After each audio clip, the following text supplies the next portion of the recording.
नमस्कार, मेरा नाम है ओम प्रकाश यादव और आप देख रहे हैं वॉइस ऑफ रिपब्लिक।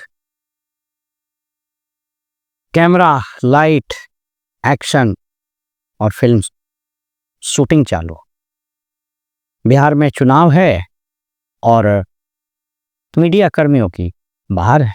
किसी भी व्यक्ति को जो व्यक्ति जुबलाइन होता है उसको जुबलाइन कोर्ट के तहत जुबलाइन जेल में रहना पड़ता है। ये जानकारी होनी चाहिए।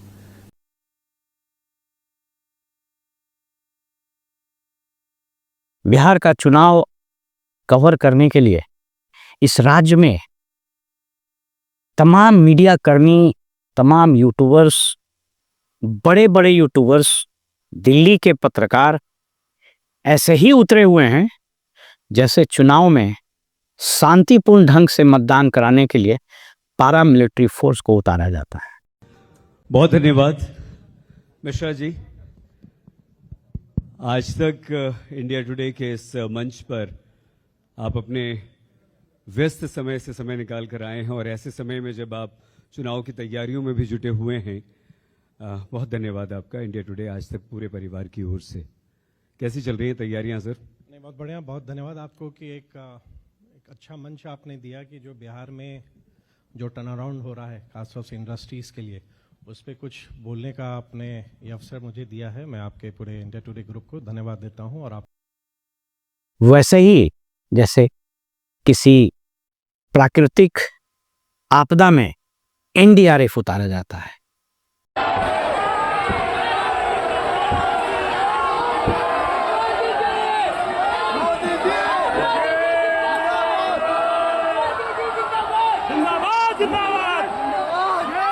पूरा बिहार कैमरे की फ्लैश,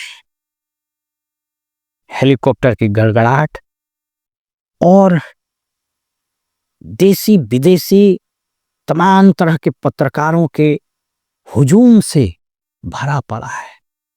स्टोरीज बन रही है, व्यूज बढ़ रहे हैं, टीआरपी बटोरे जा रहे हैं, एडवर्टीजमेंट चल रहा है। अब ये बिहार का सौभाग्य है या दुर्भाग्य है, ये तो हम नहीं जानते हैं, लेकिन एक एग्जाम्पल आज आपको देते हैं, शायद तस्वीर साफ हो सके। जब शादी होती है लड़की की, तो जो लड़की के परिवार में सब लोग होते हैं, उसके चेहरे पर उमंग, उत्साह और खुशी तैरती रहती है, उत्साहित रहता है।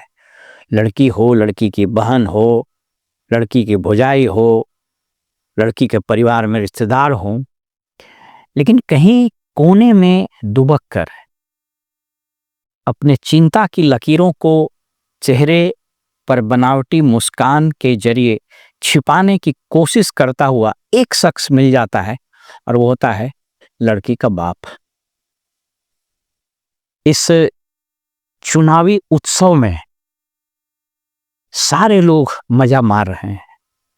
नेता का हेलीकॉप्टर गड़गड़ा रहा है, धूल उड़ा रहा है, धूल का बादल आसमान में सारे बिहार के सारे विपदा, बिहार की सारी गरीबी गुर्बती को ढकने का प्रयास करता है।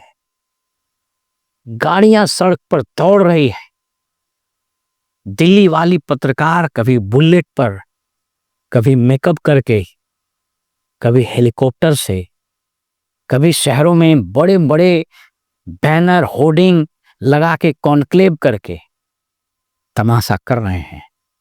लेकिन सबसे अलग बिहार का आम मतदाता उस बाप के समान है जो इस चिंता में पड़ा हुआ है कि 14 तारीख के बाद ये जो पंडाल, सामियाने, बाराती और खाने, हलवाई, इस सब के खर्च जो है ये तो उसी को वहन करना पड़ेगा। शादी के सारे खर्चे जब बाराती विदा हो जाता है, तो जब वो बिल का बाढ़ और बिल का बौछार आता है लड़की के बाप पर, तो बेचारे की कमर टूट जाती है। वही बिहार के जनता का होगा। 14 के बाद ये जितने हवाई जहाज उड़े, जितने गड़गड़ाते हुए हेलीकॉप्टर के पंखे नाच रहे हैं, सड़कों पर जो बीबीसी से लेकर के एनडीटीवी और लल्लन टॉप से लेकर के और आज तक एबीपी से लेकर और अनफिल्टर्ड तक, खबरनामा से लेकर के और दुर्लभनामा तक, जितने तरह के कलाकारों को आप देख लीजिए, ये सब के गाड़ियों से जो रोड पटे हुए हैं, ये सब का बिल अंततोगत्वा चुनाव के बाद हमारे और आपके हिस्से में आने वाला है। इसलिए चिंतित आपको और हम ही को रहना है। हमसे मेरा मतलब मतदाता और इस राज्य की जनता से है। मैंने अपने एक वीडियो में एक स्टोरी बताई कि अक्सर हम ये पढ़ते आए हैं बचपन से कि खाना तो अन्नदाता देता है, अन्नदाता मतलब किसान, लेकिन ये संपूर्ण सत्य नहीं है, ये पूरी सच्चाई नहीं है।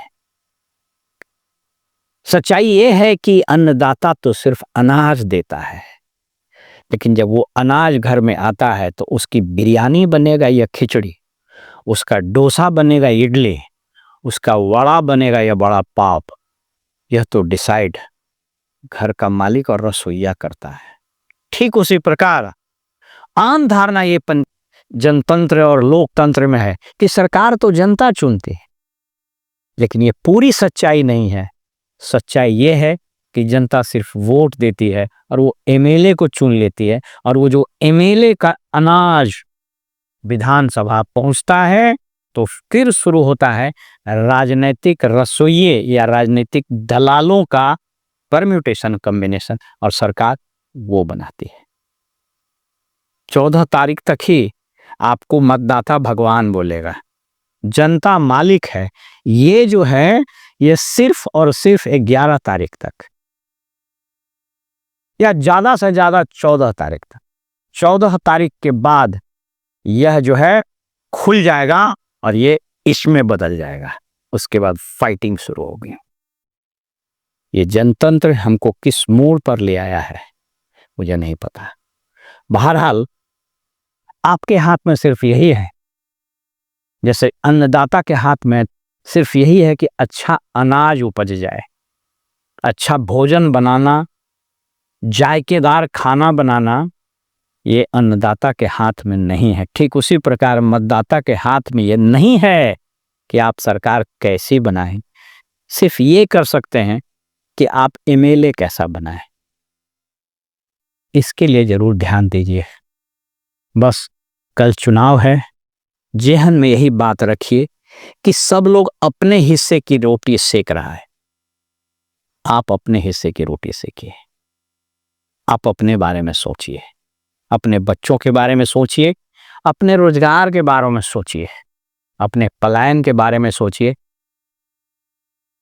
अपने एजुकेशन के बारे में सोचिए, क्योंकि आपके बदले कोई और नहीं सोचेगा। फिलहाल में इजाजत दीजिए और आप देखते रहिए वॉइस ऑफ रिपब्लिक। नमस्कार।